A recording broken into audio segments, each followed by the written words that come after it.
In today's episode of How Far Will Satch Go Until He Destroys His Mental Health, I'm going to be attempting to get to round 50 using the Ballistic Knife. Now I know you're all probably sat there thinking, why are you doing this? This is such a bad idea, yada yada yada. And don't worry, I know it's a bad idea, but we all knew this day was coming eventually, so why don't we just get it over with nice and quickly, yeah? Cool. The Ballistic Knife is surprisingly in every Black Ops game. I mean, that might not be surprising to you, but it was to me, okay? Straight away, Black Ops 1 and 4 were immediately off the table, because if you think I can get even close to round 50 with the Ballistic Knife on either of those games, you're insane. Black Ops 3 was also off the table, as it's not actually available in Zombies on that game without using mods, which can mean the damage is a little off. It could be really powerful, it could be really weak. I didn't really want to risk that, which leaves Black Ops 2 and Cold War. Now, because I'm a masochist, I obviously had to choose the harder of the two games and go with Black Ops 2. Town was the only choice of map for this one, as attempting this on literally any of the other maps would have had me banging my head off my desk within about 5 minutes. There was one pretty big problem, however, with choosing to do this on Black Ops 2.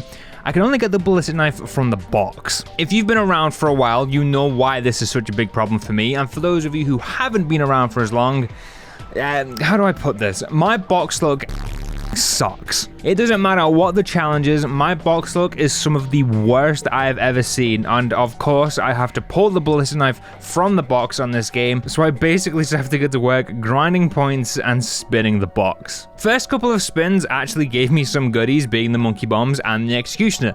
Not what I needed, but pretty nice weapons though. So I spun the box again, and again, and again, and many more times. I actually pulled the hammer, which is a great pickup, and the ray gun.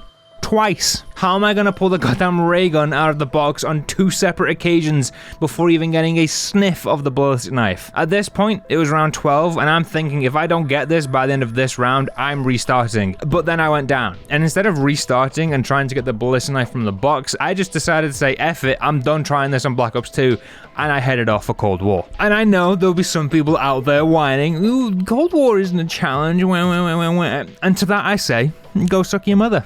Okay? Spawning with the Ballistic Knife and immediately just getting to work killing zombies with the weapon of the challenge is just such a huge bonus. Like, it's so refreshing knowing that I don't have to stress about getting it from the box or doing a bunch of dumb stuff just to get the weapon I want for the challenge. It really does just remind me as to why I enjoyed doing these challenges on this game for such a long time. Really is just the best quality of life for a zombies game. Now, I'd love to sit here and say to you that this was a walk in the park for this game, which it could have been, but like I said earlier, I'm a masochist.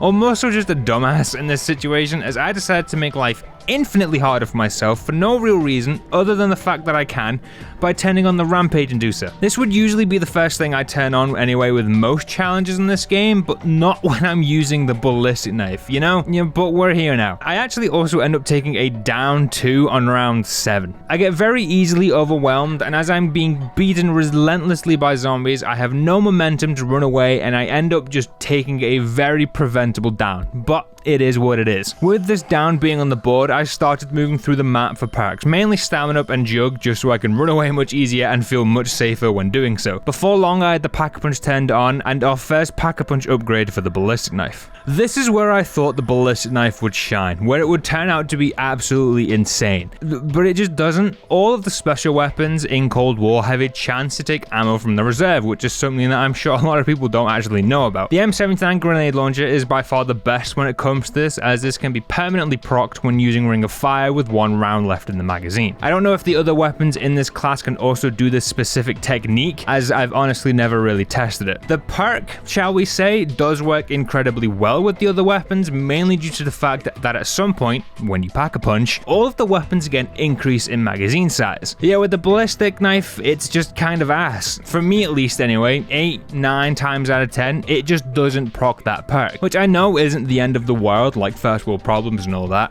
but in comparison to the other special weapons, it's just very lackluster. Another area where this weapon pretty much fails is over penetration, and get those thoughts out of your head right now, you sick The ballistic knife, I guess, the one that you fire, basically, you would hope it would over-penetrate and be able to kill multiple targets at once. Something the crossbow does very well, but it has none of that. Like, literally none. You will only ever kill a single zombie with each fired knife. I will say, however, it does get some points due to its damage. The damage is very nice with this weapon, especially with the higher upgrade tiers, as you'll see later on, but it's honestly still not enough for me to want to ever willingly use this thing again. Alright, now we've got our "this thing sucks" rant out of the way, we can focus on getting through these rounds. The first real challenge comes in round 11 when we get the first Megaton spawn, and as you would expect at round 11, a Pack-a-Punch purple rarity ballistic knife makes absolute light work of him. And I still only have stamina up and jug. In fact, the ballistic knife held its own so well in the early stages that it wasn't until round 20 when I felt the need to go and buy some more perks. Yet this confidence didn't last for much longer, as now we had crossed into the 20s, things got a little tougher with the introduction of the heavily armored zombies, and the Megaton was now starting to hurt much more and also receive much less damage from the ballistic knife. It also didn't help that the chaotic nature of the Megaton blasters makes actually hitting them with the ballistic knife a huge pain in the ass. Round 25, I get the gold upgrade, and on round 28, I get the third and final Pack-a-Punch upgrade. The damage when fully maxed is, like I said previously, very nice. Body shots to regular zombies are dealing 46,000 damage, meaning that this is a one-shot all the way up until round 45, one round before health cap. And crit damage to regular zombies with the Deadshot round is over 110,000 damage. It isn't weak by any means, but the lack of fire rate and the fact it has zero penetration, it still feels very lackluster. And I know I'm harsh, but when you've got the crossbow in the same class that procs the reserve ammo perk frequently, yes, it deals slightly less damage, but can kill upwards of 10 zombies with a single bolt, there really isn't much reason to even consider using the ballistic knife. Now we had the ballistic knife maxed out, and the damage was enough to pretty much carry me to within touching distance of the final goal. All I had to do was point and click, which I was doing pretty well all the way up until round 41 when I decided to go for a very risky slide in hopes that I'd make it through, but even then I'm thinking to myself, I still have PhD slider to save me, right? Yet no, it just doesn't work at all, leaving me with my face in just a bunch of zombie nuts, and we take our second down of the game. And I won't lie, I was panicking at this point. It was game over. No self-revive, and I was just being left to bleed out.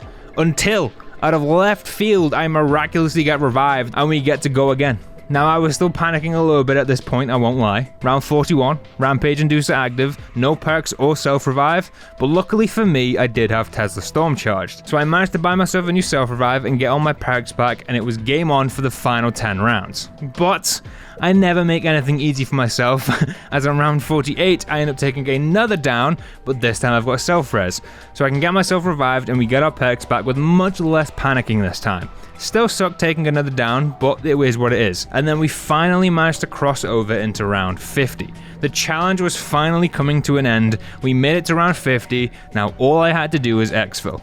Exfilling on round 51 is hard enough when you're using a regular loadout, so I knew this was going to be tough. No kill streaks either, because that would literally just be cheating, and I had to take down 63 zombies within the time limit with just a ballistic knife, which was honestly a little impossible. So I know I said no cheating, but I did have a monkey bomb which I found earlier on, so I threw it down, which basically took out most of the riffraff, and now all I had to do was take down the Megaton blasters. I run out of ammo, and I just start swinging. I take one of them down, but as he hits the deck, he takes me down with him, ending our run with just one zombie left until exfil. I may have not have exfilled with the ballistic knife, but I did make it to round 50, so it's like half a dub, I guess. If you enjoyed this video, please do drop a like and subscribe if you haven't already. Let me know in the comments what challenges I should do next, and as always, I'll see you in the next one.